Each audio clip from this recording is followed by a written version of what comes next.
Solar system बन रहा था उस वक्त बहुत सा ऐसा कचरा जो ग्रह और उपग्रह नहीं बन सका, एस्टेरॉइड और कॉमेट में तब्दील हो गया, जो आज भी सूरज के चक्कर काटता है और कभी-कभी हमारी धरती के करीब आकर खतरा बन जाता है।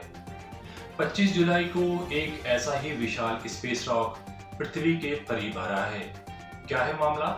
देखते हैं पूरी रिपोर्ट। एक बार फिर एक विशाल चट्टान तूफानी रफ्तार से धरती की ओर बढ़ रही है। 220 मीटर चौड़ा 2008 GO-20 नाम का ये एस्टेरॉइड 8 किलोमीटर प्रति सेकंड की रफ्तार से धरती के पास से गुजरने वाला है। अमेरिकी अंतरिक्ष एजेंसी नासा के अनुसार 25 जुलाई को ये विशाल एस्टेरॉइड धरती की कक्षा के पास से गुजरेगा। वैज्ञानिक लगातार इस एस्टेरॉइड पर नजर बनाए हुए हैं।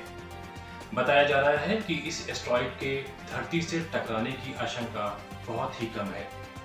भारतीय समय अनुसार 25 जुलाई को रात करीब 2 बजे ये पृथ्वी के करीब से गुजरेगा। नासा ने इस स्पेस रॉक को भी खतरनाक एस्टेरॉइड की श्रेणी में रखा है। नासा इन दिनों 2000 एस्टेरॉइड पर नजर बनाए हुए है जो धरती के लिए खतरा बन सकते हैं। अगर किसी तेज रफ्तार स्पेस ऑब्जेक्ट के धरती से 46.5 लाख मील के करीब आने की संभावना होती है तो उसे स्पेस ऑर्गेनाइजेशंस खतरनाक मानते हैं। नासा का सेंट्री सिस्टम ऐसे खतरों पर पहले ही नजर बनाए हुए है। इसमें आने वाले 100 सालों के लिए फिलहाल 22 ऐसे एस्टेरॉइड हैं जिनके पृथ्वी से टकराने की संभावना है। सेंट्री सिस्टम उसे कहते हैं जहां ज्ञात संभावित NEA यानी नियर अर्थ एस्टेरॉइड के प्रभावों की जानकारी पोस्ट की जाती है।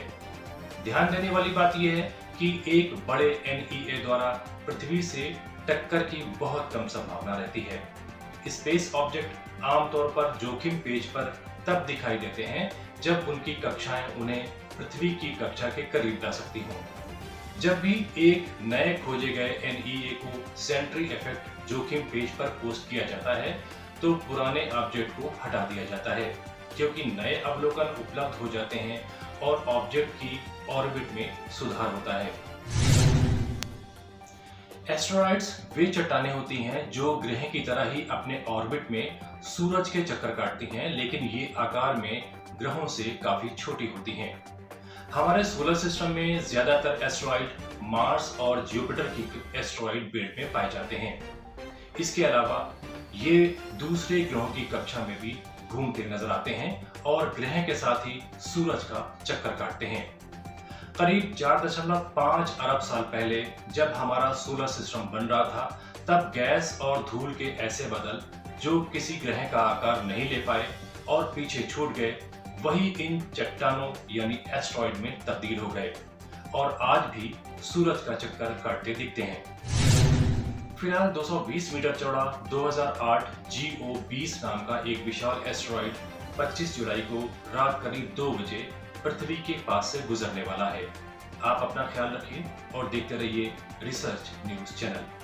आपको ये एपिसोड कैसा लगा हमें कमेंट बॉक्स में जरूर बताएं।